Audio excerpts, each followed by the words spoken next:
Welcome to CINEMATICON Ex Mortis, the horror movie discussion podcast hosted by Kenny and Heather. And today we are looking at The Shining from 1980. This is, I guess, our Thanksgiving episode. It's so, it's all about family and... Sure, yeah. Yeah, so... it's a nice family film about family. I mean, it's set in the winter, not holiday season. Right. Yeah, it was going to be our Halloween episode, but here we are. It's November. We did our best. Yeah. And also, it's well-timed because the sequel has just come out, Dr. Sleep. That's right. Have you seen it yet? No, I haven't. I'm thinking about it, though. It's getting okay reviews. I want to see it. I didn't read the book, so I feel a little bit like a fraud, but I don't have time to do that now, so... Yeah. Got to go see the movie first. You mean the book Dr. Sleep? Yes. Yeah, I have not read that, but I have read the novel of The Shining. I am very well aware of that. You actually made me read it. Oh, yeah? Yeah. Oh, it's cool. So we both read it. Yes, I did read it. I loved it. Okay. So thanks for forcing me to do that. You're welcome. And I guess it's not surprising that I've completely forgotten that episode in my life. Well, we got that out of the way this episode, because that happens every single episode of this show, where I'll be like, remember this? And you're like, no. Yeah, record time. Mm-hmm. So we haven't even gotten to the basic facts about the movie. Go ahead and check that off now. Mm-hmm. Okay, so The Shining was released in 1980. It was produced and directed by Stanley Kubrick, who also co-wrote the screenplay with Diane Johnson, based on the 1977 novel of the same title by Stephen King, which we have both read. The film stars Jack Nicholson, Shelley Duvall, and Scatman Crothers, and features original music by Wendy Carlos and Rachel Elkind, along with a number of classical pieces. So, spoiler alert, I'm going to do the plot summary now, and if you haven't seen The Shining, you should definitely check it out. Although, I guess this is one of the less spoilable movies. Like, it's not really about plot twists and stuff the way that Psycho and some other films are. I mean, it has a pretty cool little twist at the end. Yes, and we will discuss that.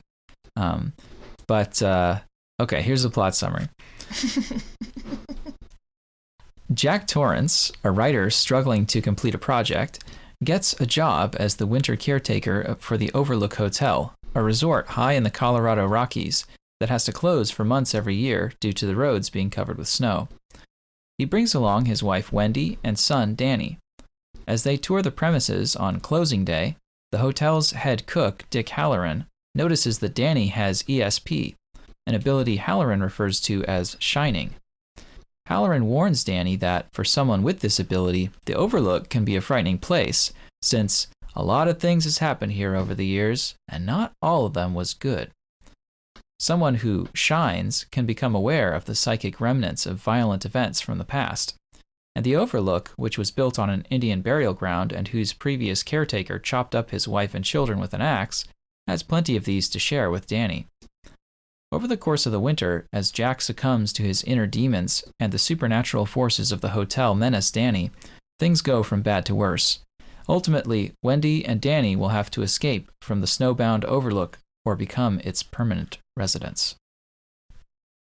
Okay, so I guess I'll start with just how you felt about the film in general. You've seen it, what, is this your second time? Yeah.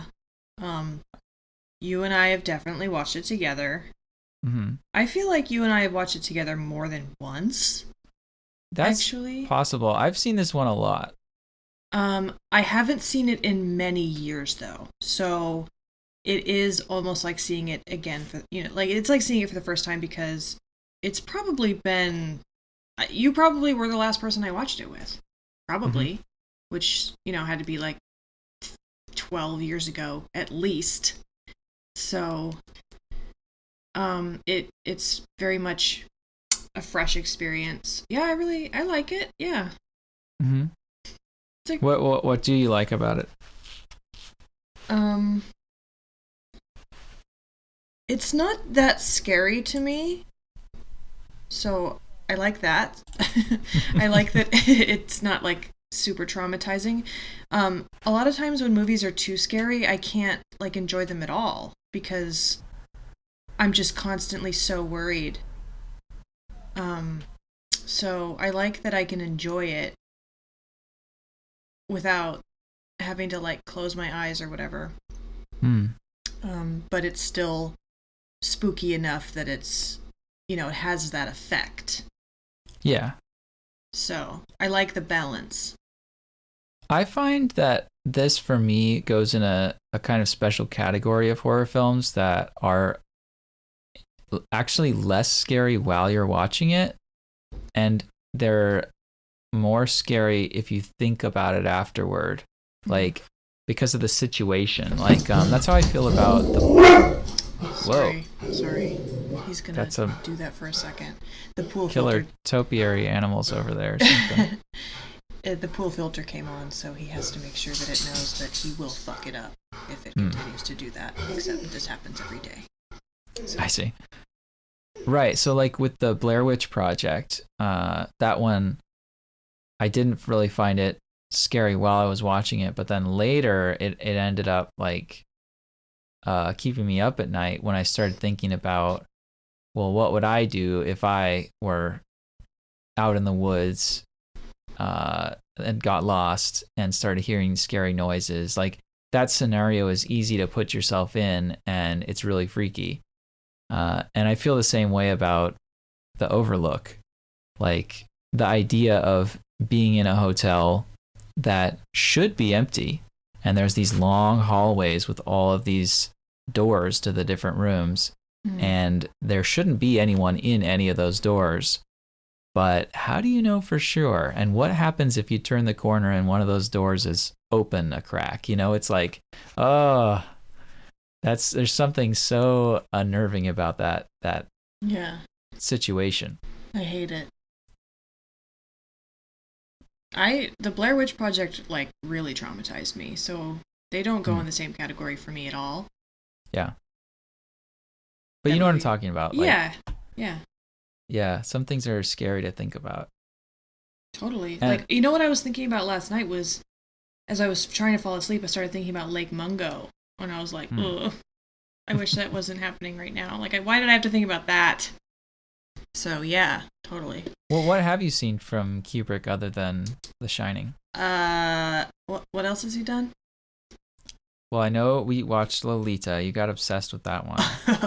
Don't expose me like that. I'm going to get canceled again. Okay, so there you go. Again, isn't the whole idea of getting canceled that it's final? I think that's what they intend, but I get canceled like once a week. So I can't afford it again this week. No. Yeah, so you've definitely seen that. You've probably seen Doctor Strangelove, right? Yeah, we watched that together. Watched that. Yep, we did. That one was interesting. That might be my favorite. I remember you really liking it, so that makes sense. Yeah, I find it very funny. So I've seen everything from Kubrick with the exception of his first movie was kind of like a student film kind of thing called Fear and Desire. I don't know if that he was actually a student or just like he had just graduated, but he kind of hated that one. He didn't allow it to be re-released during his lifetime. But I'm kind of interested. I'll check it out eventually. I think it's on Netflix right now, so I have no excuse. And then I think his third film was called Killer's Kiss. I think it's about boxing, and I haven't seen that.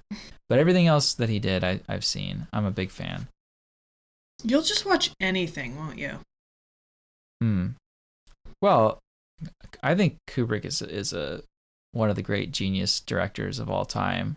Still, and that's not controversial. I feel like all the time you're telling me, like, right now I'm watching and I'm like, dear God, why? Yeah. No, I mean, when I see something that interests me, I put it on my Netflix queue. So within a few years, I'll have seen it. Well, maybe not a few. Within like 5 to 10 years, it'll come up. and I'll watch it. And by the time it comes up, I've forgotten why I put it on the queue. So 5 to 10 years. Yeah. I that just broke my brain. What Like, the I hell? just watched a movie that I was like, why did I put this on in the first place? Like, I had no idea. So it's kind of neat. It's kind of like having, I don't know, like there's a random element to it, or like having someone recommend things to you. So I can kind of even relate. though it's myself, but it's myself from years ago, so I've forgotten why I thought this would be a good thing to watch. I have kind of a similar situation with my Netflix queue. I made my list when I was a little drunk. So, and like That's put like a another way to lot do of it. movies on there. And so they come in the mail and I'm like, okay. Like, it's a musical starring Esther Williams. That's pretty neat, I guess. Like, I don't know. So, yeah. Yeah. Same, kind of. So the same, and we both are among the like several hundreds of people who still use the mail discs. I saw Netflix. a post on Facebook the other day that was like, you kids, it's like a meme going around. It's like, you kids today don't remember when you had to get your Netflix in the mail. I'm like, it happened yesterday. Like, we're still here. Yeah, okay? no, it still exists, and We're it's still better doing than it. streaming. It's like, fight me.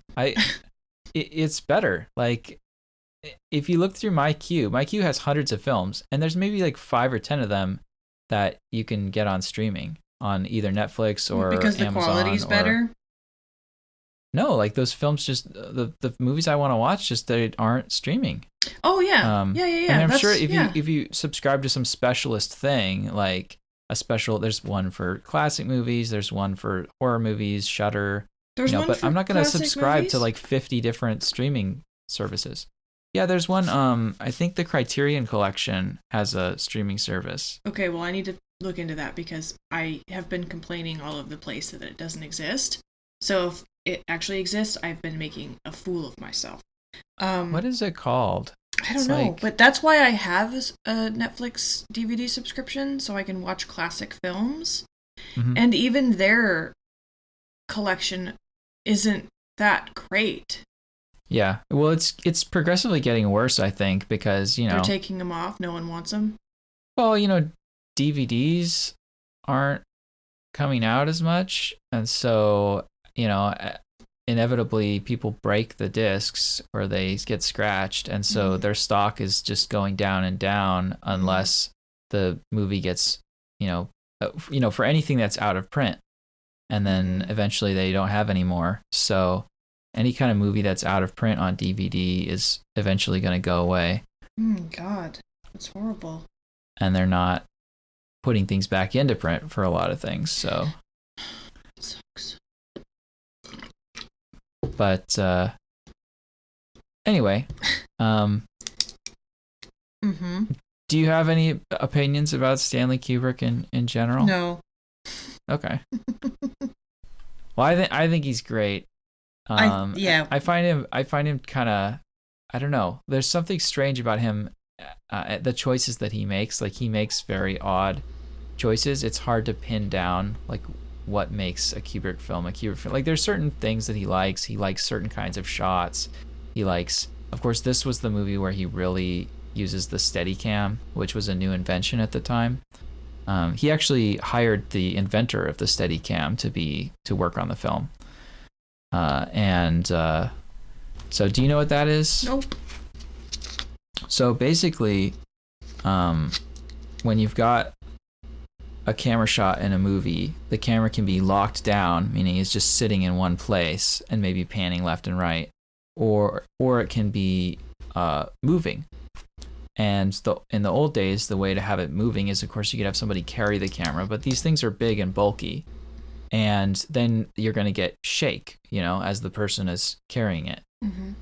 Or you can lay down a track and you can have a dolly shot where the camera is like, it's like a little choo-choo train on a track and it's going through. But there's a problem because then you've got a track going through your set. So the camera has to be sort of pointing away from that in order to not reveal it.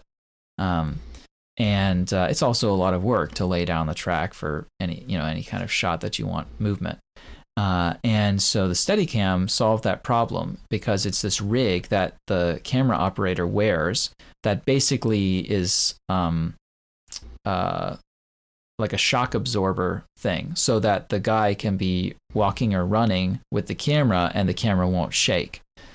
So it'll look like this, like a tracking shot, like a dolly shot where you've got tracks, but there are none. So you can go in a straight line and so forth. And so The Shining uses that constantly with all these shots that are tracking Danny as he's on his little tricycle going through the halls and so forth.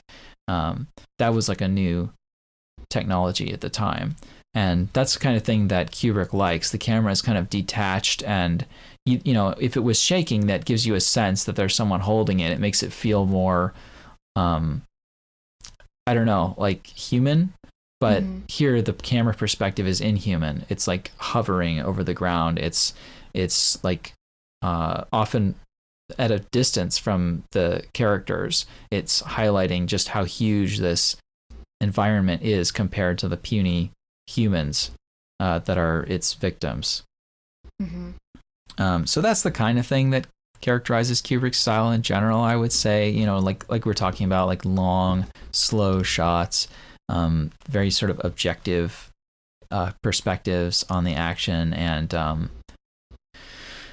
I don't know. There's a million things you could talk about, but there's also just he makes like strange choices, and to me, The Shining is a very strange film. I never quite know what to make of it. I love the film, but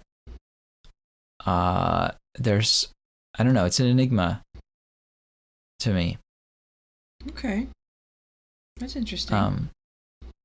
And because it's strange in a lot of ways, it's attracted a lot of crackpot theories. There's actually a whole movie about them, a documentary called Room 237, where it's just a bunch of interviews with various people. I think a few of them are, have all their marbles, but most of them are people who, think that Kubrick was involved in faking the moon landing and that there are clues to that throughout The Shining, or they, think that if you play the film backward along with the Pink Floyd album, then some meaning, it's like nonsense theories. So I wonder, I don't know, are you aware of any of that? I know a little bit about the moon landing thing, not a whole lot. Something about, like, the flag is blowing in the wind and there's no wind in space and stuff like that. I don't know why they think specifically Stanley Kubrick was involved. Yeah, I don't know the details of that theory. I don't really either. I haven't. If it's possible for me to avoid conspiracy theories, I try to, because I'll latch onto it real hard, and then now I'm that crackpot. So yeah, if I can avoid, like, I have trouble avoiding conspiracy theories because I'm also fascinated by them and I believe a lot of them, which you're aware of.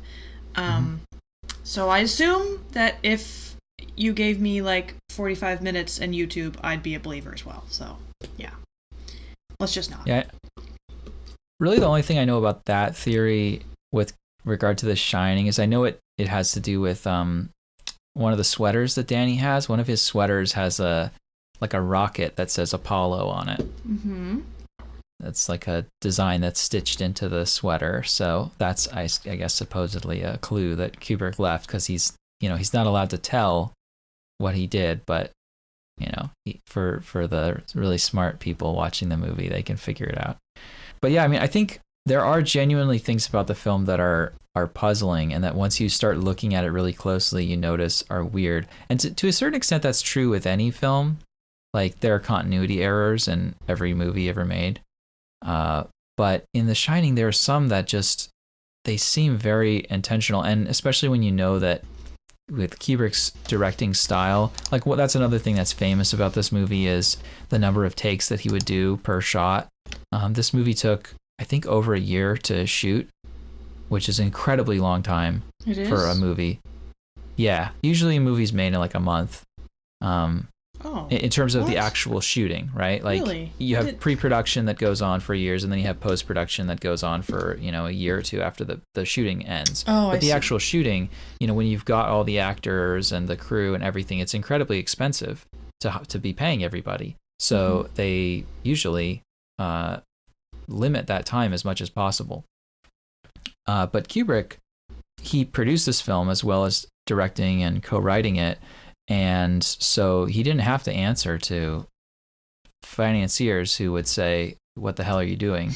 And he's a perfectionist, so he would do upwards of 100 takes of a lot of these shots. Like Oh they my would spend God. all day on a single shot, just doing it over and over and over until the actors were just exhausted.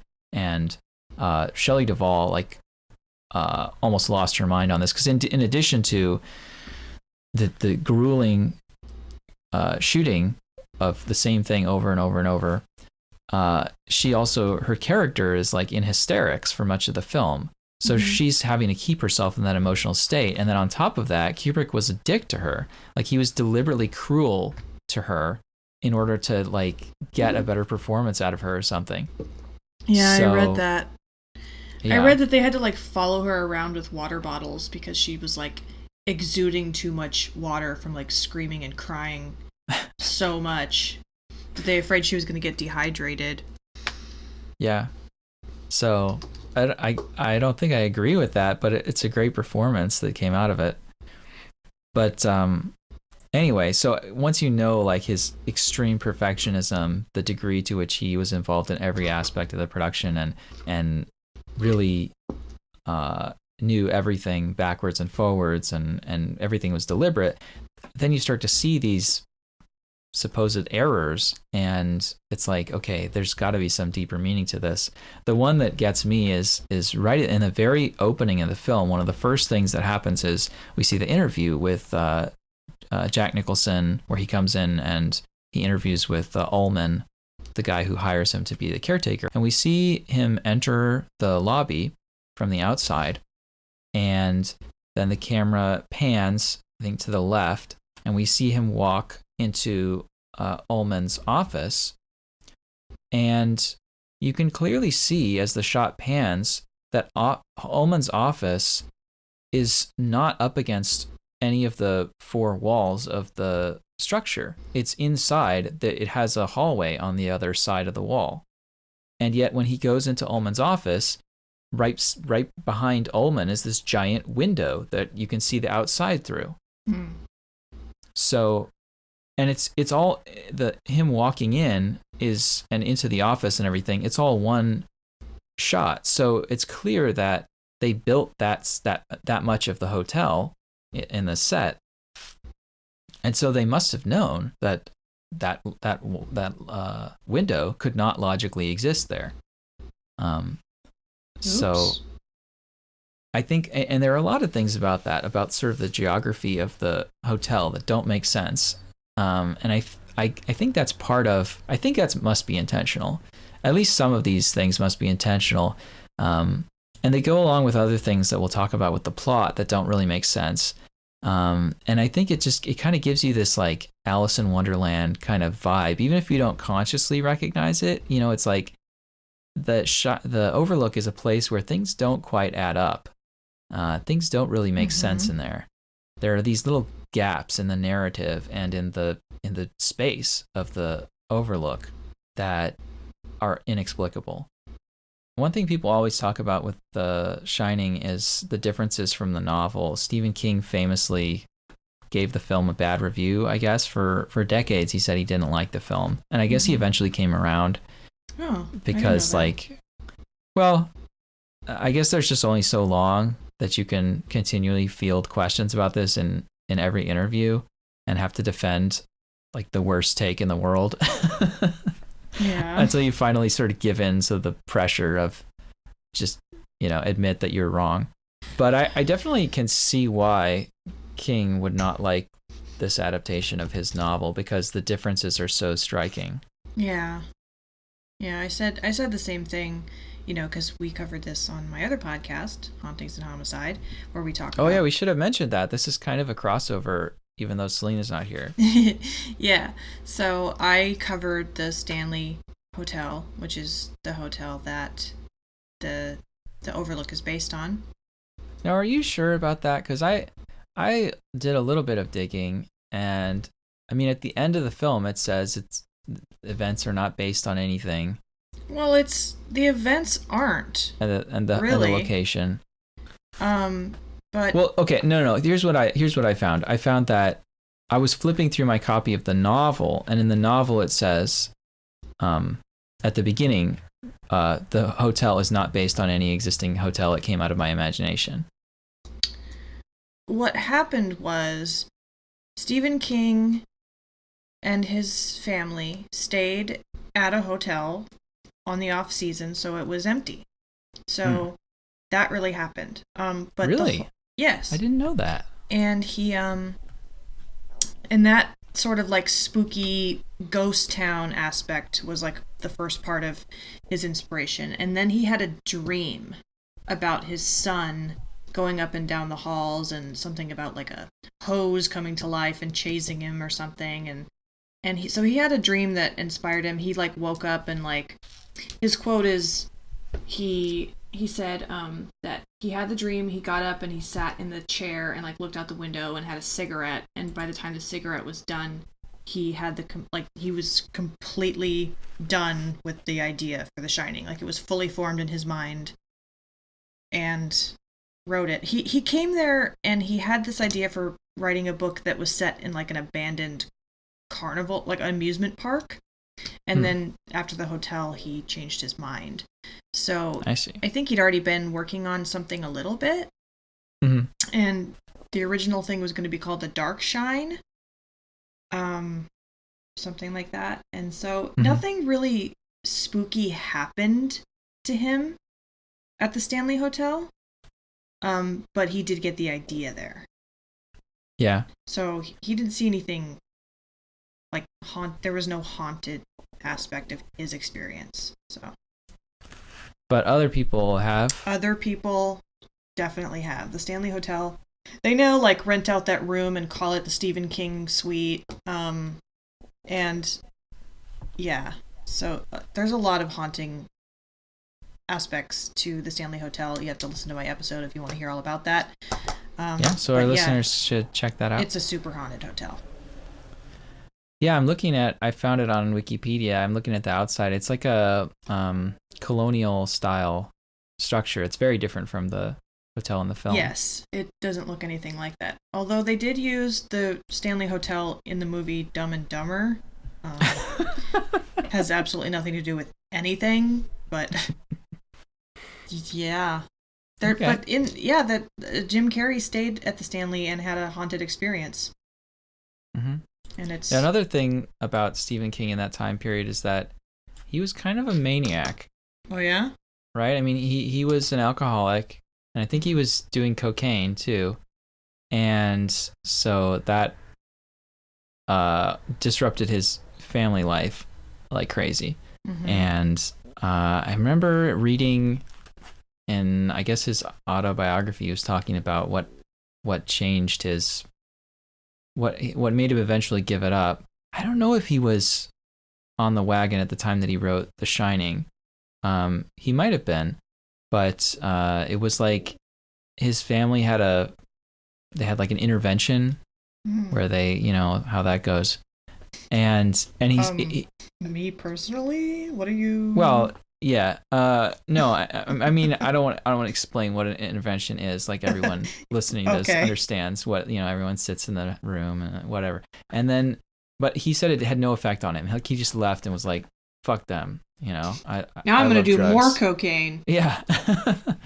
And then he was just like driving down the road one day, and he just felt like, okay, I'm done. Like I don't need to do drugs anymore. And then he didn't. So it was like, in Forrest Gump when he's just running, and then eventually he just like stops in the middle of the road. He's like, okay, like I'm done running now. Some people do that. My great aunt did that.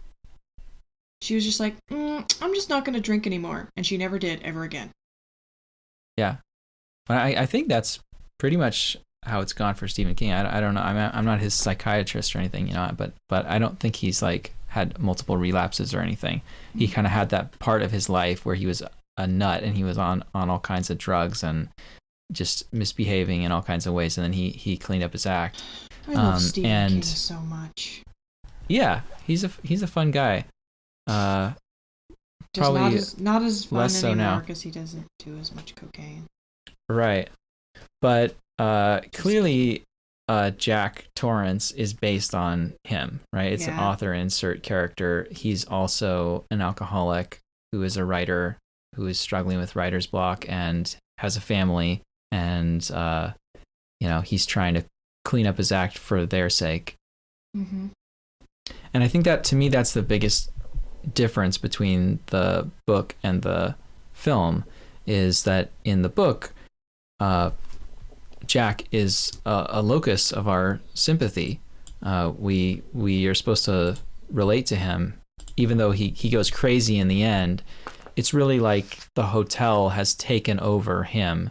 I just reread like the final chapters just to refresh my memory, and like what happens in the very end when he's chasing. He's not chasing them with an axe. Actually, it's a roque mallet. But which roque is like a version of like croquet. So it's basically a croquet mallet that he's chasing them with instead of an axe. But there's a part where like he's chasing Danny, and Danny calls out to him and somehow like gets through to like his actual father, and for a second his father is like returned, and he tells him, "Run, Danny, run for your life," and then he like gets taken over again. So it's like a possession thing. In the end.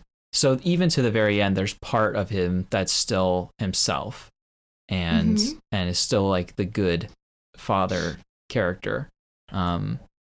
Whereas in the movie, from the very first scene, Jack Nicholson's performance just radiates this manic energy, and this he seems, all of his interactions with his family are like, he has this sardonic tone where he clearly does not like them. I mean, I guess, I don't know. It's hard for me to even say, like, and this is something that I think is one of the things that's unnerving about the film is, I guess we just don't know what's going on with Jack. Whereas in the book, we have his internal monologue. We know what he's thinking. We get the internal monologue of all three of the characters, and also Dick Halloran. Whereas in the film, we don't have that. And Jack Nicholson's performance, to me, it feels deliberately theatrical. Like the first scene we see him in is he's in the interview, and that is a theatrical situation, right? You're presenting yourself to your employer. You want to kind of be friendly and almost like exaggeratedly polite and friendly and so forth. But then throughout the whole rest of the film, it's like, no, like that's just how he is. Like he always seems like he's putting on a face, and we don't know what's really under that mask. So he's a frightening character, I think, almost from the beginning, and there doesn't seem to be much of good in him.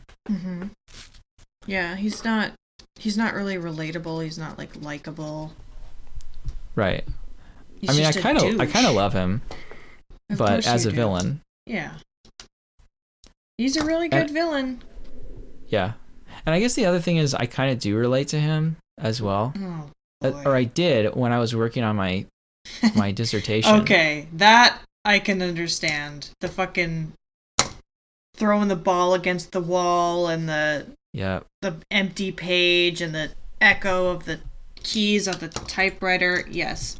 As anyone who has to write, yes, can find that super relatable, but that's it.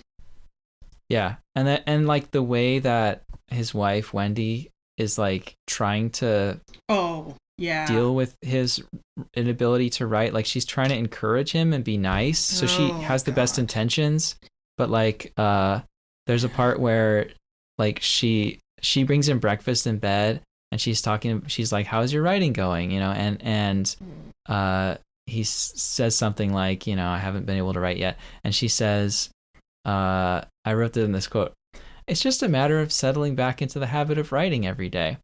And he goes, yep, that's all it is. There's this smile, and it's like, you can tell that he's just like hating her in that moment, like you don't have a fucking idea what you're talking about.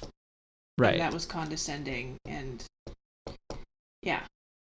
Also the part where he's clearly writing, he's in a like a groove, like he's typing away, and she comes in and is like, oh, what are you doing? I'm like, oh my god. Oh no. Of course, later we find out what he was typing. Yes, right. Yeah. So, yeah. But there's something very relatable about the way that the film portrays writer's block, and you can definitely feel like that character. Like you can, when you're experiencing that, you do kind of go nuts. Mm-hmm. Yeah. How do you feel about the other characters, Wendy and Danny? I like them. I feel like I've thought a lot about Shelley Duvall and her playing Wendy, and I've come to the conclusion that she's absolutely fucking perfect. Yeah. Like, that was amazing.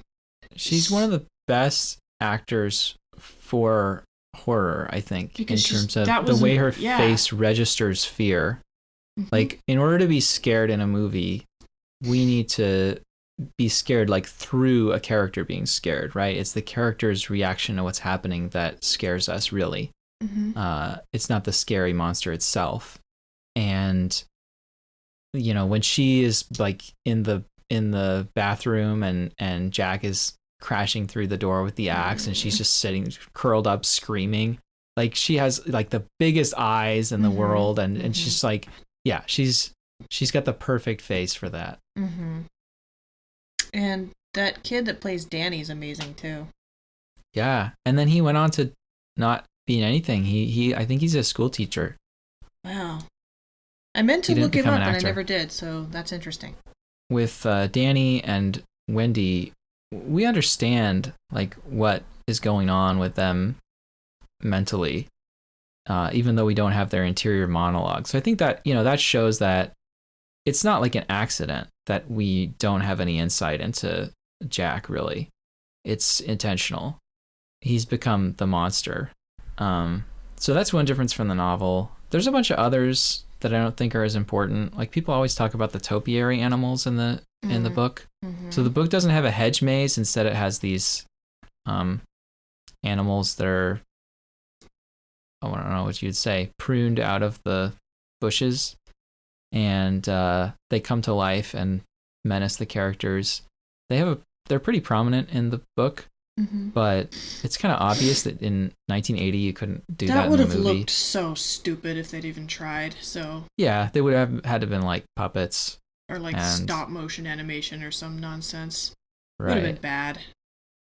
Yeah, and the maze is like so much better because it becomes this overriding like motif throughout the film, right? Like the Overlook is itself a giant labyrinth. It's this confusing space like we were talking about that you can wander around in forever and get lost. And then the maze outside is like where the final confrontation happens between Danny and Jack. And so, the movie is about really like this kind of psychological maze that is the family dynamic between these three characters and how Danny and Wendy can find their way out of it. But I guess both of the things we've been talking about are related to another thing that we should talk about, which is the different cuts of the film.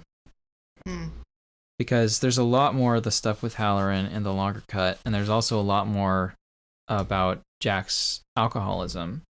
In fact, Jack's alcoholism is really not in the shorter version of the movie.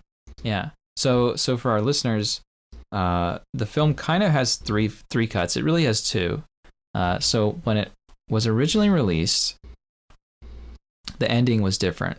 There was a longer ending, So it came out in the U.S. first, and then later in Europe. And when it first came out, there were a few minutes added onto the end from what you can see now.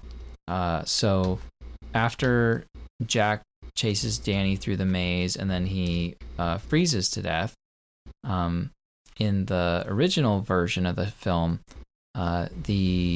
we cut to after Danny and Wendy escape on the snowcat. We cut to them with like the police. I guess they're in the police department or something like that, the hospital, and we see that they have gotten to safety, and the cops are telling them that they've checked out the hotel and they didn't see any of the ghosts or anything that they said was there, and neither did they find Jack. So they looked through the maze and he wasn't in there. Mm-hmm. And then we cut to a shot, one of those Steadicam tracking shots that's going through the hotel, and it's completely abandoned.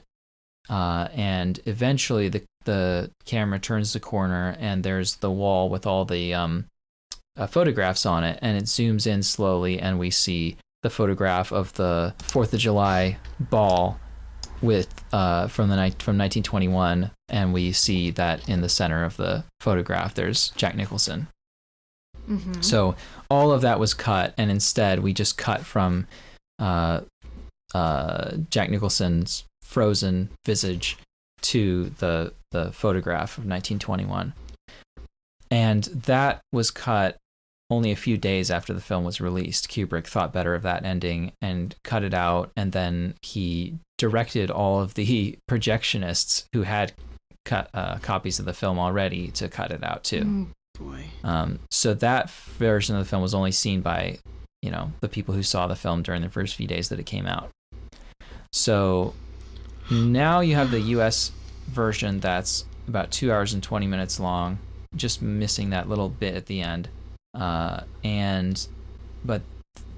initially, critics and audiences did not like The Shining. It did poorly at the box office and it got bad reviews.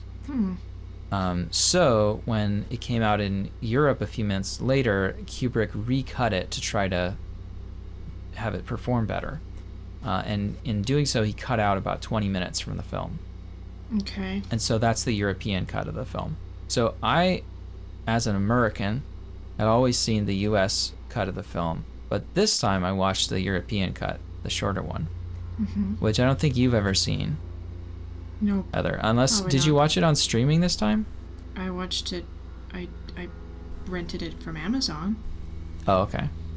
Because I think it's on Netflix, but No, it's it's the not. shorter version on Netflix, They or took- there was They at took some it point. down. Yeah. Oh, okay. So anyway, there are differences between the films, the different versions, and people will swear by one version or the other. I've seen a lot of like forums online where people are saying the European cut is way better, the American one's too long, but then there's other people saying the American one is better, and it usually comes down to like which one you grew up with. But I guess I have to be a stereotypical American because I think the American cut is better, the longer cut. And some of the things that are cut out are pretty shocking. And they add to the difference between the film and the novel, because there's a scene very early on in the film where Wendy is talking to, who is it? Is it a doctor who's come in to look at Danny, or is it like a social worker? She's a doctor. She's a doctor. Okay. So she's talking to her, and she tells about how one time Jack hurt Danny. He pulled his shoulder out because he jerked him away from something he was doing, and hurt his shoulder. And she says that he quit drinking after that. So that establishes that, Jack has a problem with booze, and that it caused him to hurt his son. And then when they're taking the tour of the Overlook, they go by the ballroom, and Ullman says that the alcohol is removed during the winter, and Jack says, well, that's just fine because I don't touch the stuff. So again, that was cut. So really there's no reference to the fact that he drinks. So, and I think they also cut out the part when he goes to the ballroom and he's talking to Lloyd. He's talking to Lloyd, the bartender. Oh. he says he does a toast to 5 months on the wagon and all the irreparable damage it's caused me. So that was cut too from the shorter version. So there seems to have been a deliberate attempt to cut out any kind of reference to that, which is again like it's the central issue of the novel. Really, is this character struggling with that? That's what the hotel tempts him with to get him to turn evil. Mm-hmm. So to totally cut that out is kind of shocking to me. And it adds to the sort of, I mean, I don't know, I think on the positive side, you could say it adds to the mysteriousness of Jack's turn to evil and his psychology. I think it's necessary. I guess we could talk a little about things that are confusing. Is there anything in the movie that you find strange or confusing? Yeah. What exactly are they insinuating by like his picture being there, like him being in the picture from 1921? Why does he know Lloyd? Why does he act like, he sees Lloyd and he's just like they've been friends forever, like this is totally normal, he's been there before, he's talking to someone he knows, like how do you interpret that?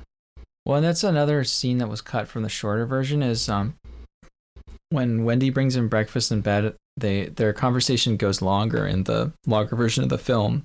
And in that conversation, Jack says that he feels like he's been in the hotel before, and it's way beyond deja vu.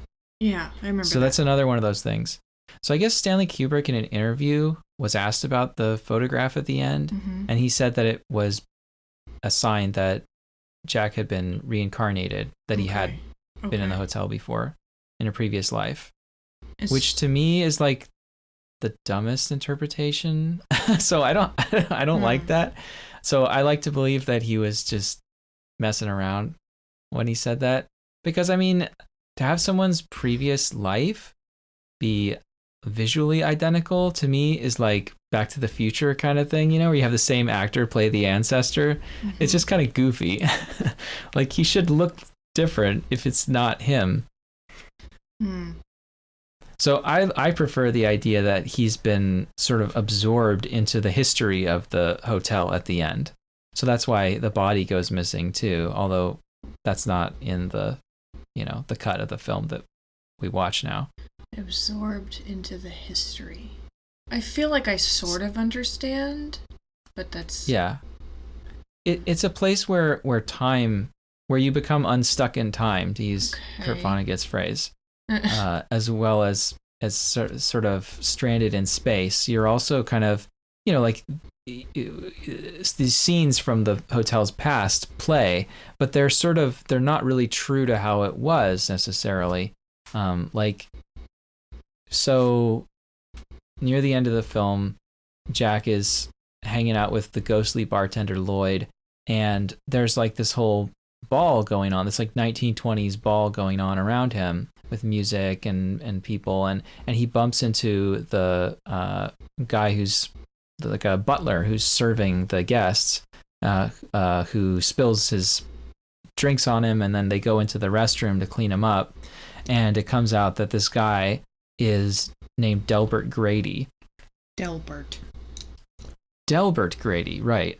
So and this causes Jack to say, I think I know you. Didn't you murder your wife? Okay, and this kids? Scene made me laugh. It's a really funny scene. That one's funny. And it's because of Jack Nicholson's facial expressions, right? Yes. He makes the most bizarre facial expressions in this scene. And this is what Kubrick got out of doing hundreds of takes, right? Is the actors, at first, they give like a more normal performance. And then after take after take, they're wondering like, what the hell does he want? Like, what do I do? And so they would give these more and more extreme takes, and then they would start to get tired, and then they would give more subdued takes, and then eventually they would just kind of, out of frustration and not knowing what else to do, they would just start doing random stuff. Like they would just start making weird faces and looking at the camera, and just whatever. And a lot of times, like those later takes, take 96 would be the one that Kubrick would actually use. So to a certain extent, I think this performance from Jack Nicholson is really not his performance. You know what I mean? It's like it's stitched together from these different takes, and it's using the ones that he would not have chosen to use, where he was kind of mugging for the camera and acting like a weirdo. But that's what Kubrick wanted. So anyway, so we've heard from Ullman at the beginning of the film that the previous caretaker murdered his family, and his name was Grady. But Ullman calls him Charles Grady. And Charles Grady would not have been the caretaker. I mean, Charles Grady, the caretaker, would not have been this very prim and proper British butler guy who is serving the guests in 1921. So it seems to me that Grady's identity sort of got sucked into the hotel's past, this sort of party that's always going on, where the hotel is reliving its glory days when the jet set used to go there, when they had all the best people, as opposed to now where it's kind of like not as prominent. So the hotel, I feel like, kind of, it sucks people into this history. Yeah. It's a history of violence and of luxury. Okay. It's starting to make more sense to me now. It's hard for me to figure out what's going on with Jack near the end of the film. Like everything from when Danny enters room 237, to me it almost seems like that's like a breaking point in the film, right? When he goes into the room that he's not supposed to go into, because Halloran has warned him in the beginning of the film. Well, actually, Danny brings up room 237, right? Because he's got the Shining, so he can see into Halloran's mind, and he says, "You're afraid of room 237, aren't you? What's in room 237?" And Halloran just tells him, what does he say? He says, "There ain't nothing in room 237, but you ain't got no business in there anyway, so stay out." In other words, definitely go in there. It's got a bunch of crazy stuff you have to see. Exactly. Yeah, it's it's like, don't push that button. It's like, well, now I'm gonna push it. Yeah, and to me, that's one of the moments in which the film kind of alludes to fairy tales. So in that same like early part of the movie where they're touring the Overlook, Wendy mentions that they like, "Oh, this kitchen is so big, I feel like I need to leave a trail of breadcrumbs to find my way out." So that's the story of Hansel and Gretel, where they leave a trail of breadcrumbs to find their way out of the forest. Yeah, and then at the end of the film, Danny does something similar when he retraces his footprints in order to find his way out of the maze. His footprints in the snow. Yeah. He like walks backward in the footprints in order to mislead Jack, and then once Jack has gone the wrong way, then he's able to run back just following his own footprints and Jack's in order to get out of the maze. So there's that sort of like fairy tale thing, which is also Theseus and the Minotaur with the string. If you know that story. I don't. I mean, I probably have heard it, but it didn't So stick. there's a Minotaur, which is a half man, half bull. I know what a Minotaur is. Okay. Well, I'm just covering my bases here. Which is in Crete, the island in Greece. There's the king, Minos, who that's his like son, because I don't know how much detail to go into here, but his wife had a thing for a bull. So she convinced the genius inventor Daedalus to build her this like bull costume, basically, so that the bull would have sex with her. Like a big fucking wooden mythology. bull with a hole in it, basically. So she had this son, and the son is half man, half bull, which is a scandal. So Minos hides the son in this labyrinth that he has Daedalus construct. It's a labyrinth that's so complex that you can never find your way out once you go in. But they have to feed the son, so they feed him human victims. And one of the victims that's chosen is the hero Theseus. And so when he comes to Crete to be fed to the Minotaur, the Minos' daughter, Ariadne, falls in love with him. And so she gives him the advice that he needs, which is to bring a spool of thread with him into the maze and unspool it as he goes through, so that then he can follow his own track in order to get out, after he's defeated the Minotaur, which he does. So it's an age-old folktale motif. And another one I think is the story of Bluebeard. Mm-hmm. Do you know that one? I do. I know that one pretty well, actually. Yeah, so that is a thing where, there's one room that you're not supposed to go into, but you're not told what is in there that you're not supposed to see, so of course you have to go in. Right. So, anyway, Danny, once he does go in, it almost seems to me like the logic of the story kind of like breaks down. He enters the room, then we cut from that. The next thing we see is him coming up to Wendy and Jack, and he's sucking his thumb, and he's got bruises on his neck. We don't see what he actually encountered in the room, or how he escaped. We then go from Jack talking to Lloyd, which, like you said, like he strangely is unsurprised to see Lloyd in the bar. He acts like it's just a totally normal event. But then he's talking to him, and then we see Wendy run in to tell him that there's someone else in the hotel with them, because Danny has told her that it wasn't Jack who strangled him, it was the woman in 237. And when Wendy runs up, Jack is just sitting there looking at nothing, but yet he reacts with total disbelief to the idea that someone else could be in the hotel. He says, "Are you out of your fucking mind?"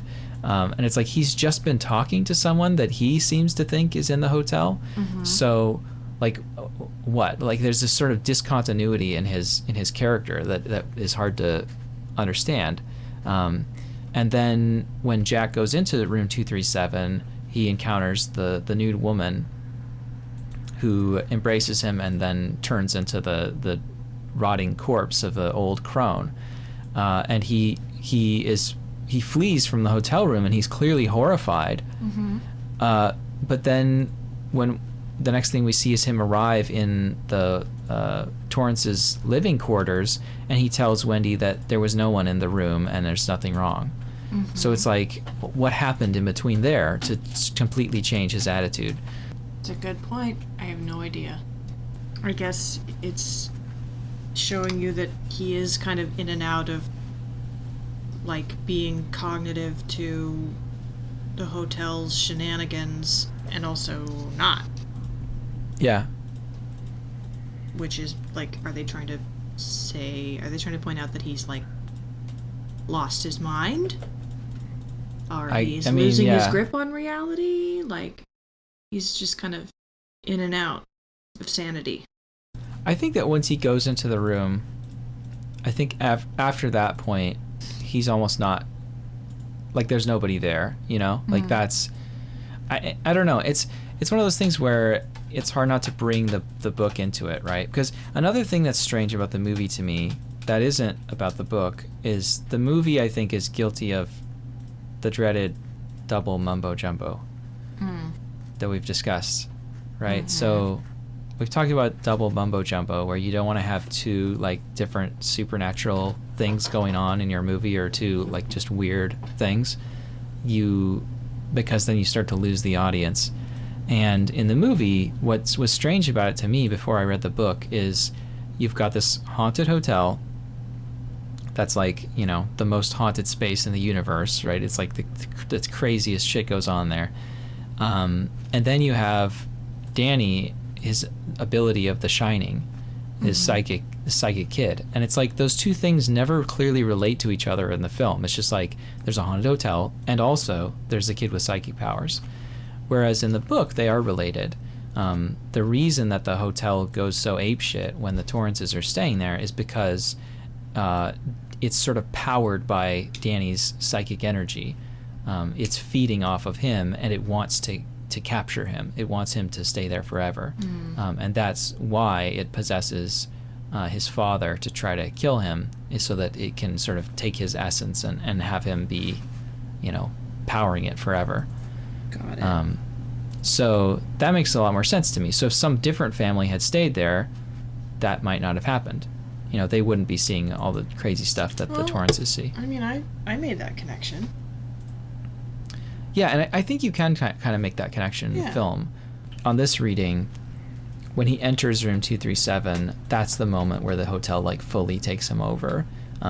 When he's in there, we get like on the soundtrack, there's like a heartbeat, like boom, boom, boom, boom, and to me, the way I interpret that is that 237 is like the heart of the hotel. That is the place where you really encounter the entity directly, not its effects, but like the actual like mind behind these various things that happen, which is something that's not immediately apparent, right? Like that this isn't just a space that is haunted, like there are ghosts, various ghosts of people who've died there, but it's actually everything that happens in the hotel is sort of organized by this malevolent entity that has this is what I think, right? That it sort of emanates out of 237. And then again, when I think we hear the heartbeat again, when Wendy is saying that Danny needs to go to the hospital, and Jack says no, he can't be taken from the hotel. I think so. That's a clue that that's not really Jack saying that. That's the hotel saying, I want Danny to stay forever. Creepy. So I guess that's the sense that I make out of that. But I think like we were talking about, it sort of deliberately doesn't fully make sense. I guess we should talk about some of the themes of the movie. People have talked about this a lot. One thing people talk a lot about is like the connections to Native Americans. Mm-hmm. So we're told early on that the place was built on a Indian burial ground, and I need to look and see, because I've heard conflicting things about whether that's in the book or not, and it's been so long that I don't remember whether that's mentioned in the book or whether it was added to the film. But I certainly feel like it's in the book. Okay. But certainly the film, continually returns to that idea through the set design. There are like these Native American designs all over the place in the Overlook that we kind of keep seeing. And then there's when Jack Nicholson is at the bar with Lloyd, he's drinking his whiskey and he says, "White man's burden, Lloyd, white man's burden." And it's kind of inexplicable, like what does he mean by that exactly? I thought he meant like only white people are alcoholics. Right, which is clearly not true. It's not true, but and the stereotype is that Native Americans are alcoholic, right? Like fire water and all that, right? Like the idea is that was part of how they were subdued, is that they got addicted to drink, which came with the Europeans. They didn't have that. But so, yeah, I don't know in what sense alcohol is like a white man's burden. But that phrase comes from a Rudyard Kipling poem in praise of colonialism. So the poem says, "Take up the white man's burden," in the sense of like go and civilize the more primitive people in the world and show them the light of Christianity and all that. Ew. So that definitely connects to the Native American sort of thing, that the Overlook is like, it's a space that embodies the history of colonization and the oppression of Native Americans and their genocide. Well, hasn't Stephen King like written about Native American burial grounds like several times? Yeah. So there's that. To me, that kind of, in my mind, kind of gets rolled in with the issues of like class and like the patriarchal family. As I don't know, I kind of read the film as like a commentary on like American values and like the American dream.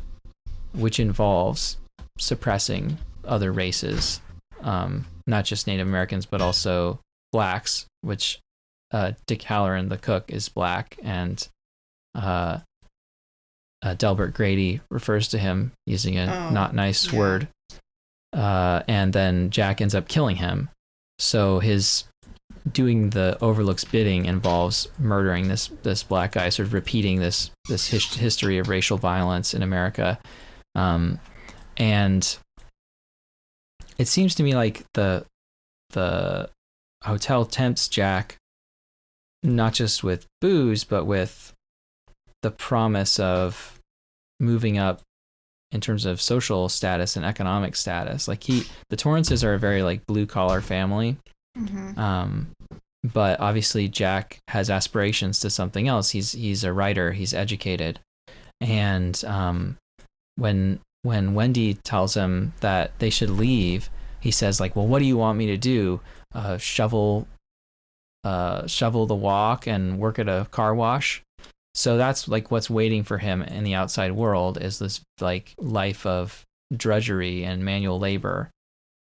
Whereas when he goes and hangs out with Lloyd and Grady, he's with the best people, right? He's like in this world of high society and these like rich people, which he seems like he's mocking them, right? Like when he refers to Grady as Jeevesy, and he says like, oh, I'm saving my other outfit for the fish and goose soiree later. Like he just like invents these like, you know, funny hoity-toity things that he imagines go on in this setting.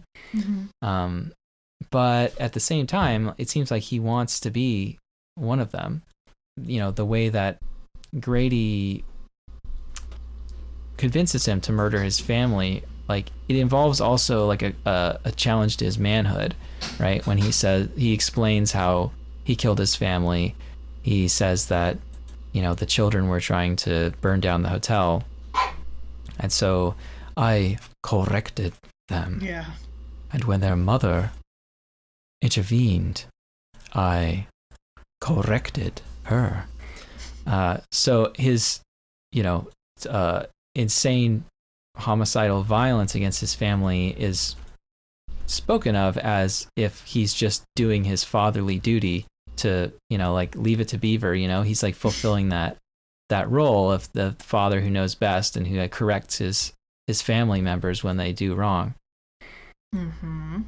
And so I don't know, I definitely think that's like a running theme in the movie, is that Jack is not happy with his family and the way that they relate to him, and he's also not happy with his socioeconomic status, and so the hotel sort of positions what it wants him to do as the solution to that.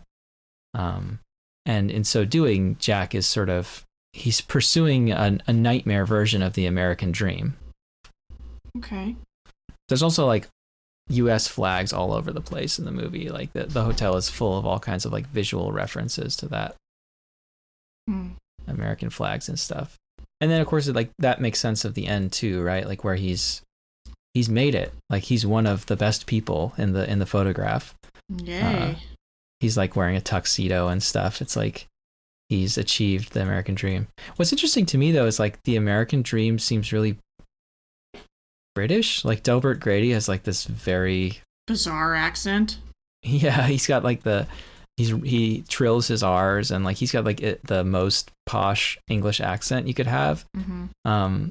Which being American kind of involves snubbing your nose at that kind of British affectation, right? And being like, you know, we work the land over here, you know, like we're hardworking people and not you fancy pants aristocrats, you know, like we don't have a class structure like that in America, we tell ourselves. So it's interesting that, and also, you know, like the butler figure that Grady represents is a sort of he occupies a weird position because he is a servant, right? So he is sort of lower class in that sense, but he has the manners of the upper class. He's sort of like the in-between. He's in between upstairs and downstairs or whatever, you know? Yeah. So you'd think that would be not part of the American dream. We don't want to become a butler like Grady. We don't want to be the people, the bootlickers who serve the upper class. We want to be the rich people ourselves. Yeah, totally. But Grady positions himself as one of those people, right? He talks when Jack gets locked in the freezer, he's like, many of us have our doubts about your commitment to this enterprise. So he's like speaking as if he and the other, entities in the hotel are sort of on the same social level. They're the best people. They're the people who are looking down on Jack and judging him. Right. So I don't know. I don't entirely know what to make of that.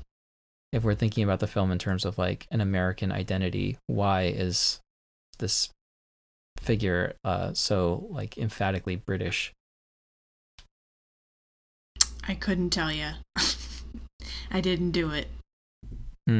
Another thing that I feel like we have to bring up at some point is like the furry blowjob that's going on that Wendy walks by. That's in like just briefly we see a guy lying on a bed and another guy bent over him who's wearing, I don't even know what how would you describe the costume that he has? He's wearing a fucking furry suit.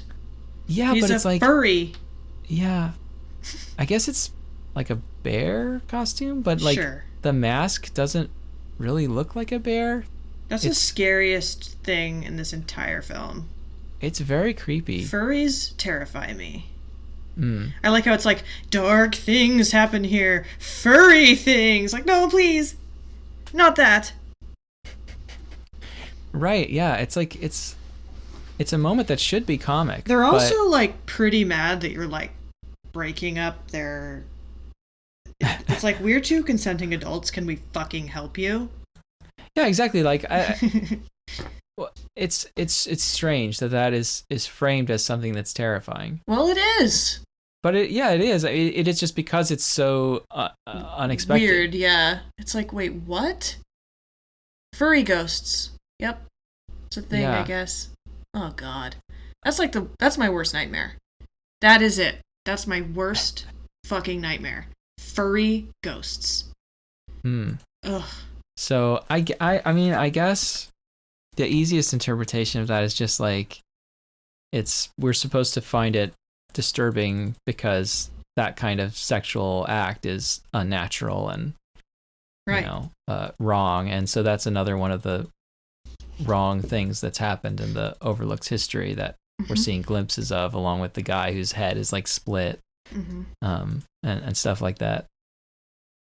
Yep. But I don't know. I feel like I want to pull something else out of that. Like what? I don't know. Something to do with like. Are you trying to find some deep meaning to the furry blowjob? I want to. Like the bear is a metaphor for this Greek mythological story where blank and blank. I mean, the Minotaur is half human and half animal, right? Yeah. He was produced by a sex act between a person and an animal. Yeah, because that lady was a fucking furry. She put on a fursuit. Yeah, she put on a costume. There you go. Like that guy put on a costume. I mean, I don't know. I guess like the basic interpretation is just kind of like unfortunate. Like, that's not great that the film is positioning that scene has been like satirized so many times. Yeah, it's an iconic moment. Yeah. It's been in like so many things. They've parodied it. It's in Cabin Fever, right? I think there's definitely an homage to that in Cabin Fever. I don't know. It's been 100 years. So we should talk about the score. Of course. It's pretty awesome. Mm-hmm. Do you have an opinion? Yeah, I thought it was really good. It's really it really adds to the effect of everything. It's very unique too, because it's got those like ringing sounds that sounds like tinnitus or something, and it's like really unnerving. And it's one of those things where it like really subtly puts you off, You're like, Mm-hmm. What's the word I'm looking for? You feel unsettled, and there's not really anything really unsettling happening on the screen. You're just like, it puts you totally. it puts you in that mood before something even happens, and you're just like, I don't like this. Yeah, I love how the music is like disconnected from the events. Mm-hmm. Like there'll be a scene where characters are just talking and it's not really that scary, but the music kind of builds to this like horrifying crescendo, and then there's this crash of the cymbals, and all we see is like the title card that says Tuesday. Yeah, exactly. Like, and you're like, oh no! I've never been so scared of Tuesday before. Yep. I also love the part like when shit really goes down and it's really scary. There's like these like percussion instrument. I don't even know what it is, but it's like maracas kind of like, it's like this, it sounds like there's like dried out beans rattling through something, and it's like Mm-hmm. You know what I'm talking about? Mm-hmm. I would play it in the audio, except I don't have the score, so because it's never been really released. I think it came out on vinyl right after the movie came out, but then it was pulled, and it's never been released on like CD or digital download or anything because of rights issues. That's a bummer. Yeah, so that sucks because it's a great score. Those weird percussion thingies make me think of like Native American, music too, which, so I did a little bit of digging to try to find out like what those are and if those are connected to that at all, but I couldn't find anything. I'm sorry. So I'm sure probably most of our listeners know, and I just was too lazy to dig enough. But, if you do know what those things are, leave a comment on this web zone. You can also follow us on twitter.com. Twitter.com. At, what is this? Oh, twitter.com. At CINEMATICON Pod. That's right. So follow us on there for the spicy memes. And, tweet at us. What are those maraca things or whatever they are? We want to know. I guess that's it for The Shining. I hope you all go see Dr. Sleep if you're interested in it, and maybe we'll see it too and talk about it next time, but that's not our next episode. I don't even know what our next episode is. You do know, but you may have forgotten. Oh. It is going to be, we're going to look at the Evil Dead films. Oh. So we're actually going to have 3 episodes where we cover the entire Evil Dead franchise. Nice. I'm excited. So that'll be fun. Evil Dead is my favorite movie. I know you are a big fan of the show and the movies as well. Mm-hmm. So, yeah. Next time, the original, The Evil Dead from 1981. Join us. Goodbye.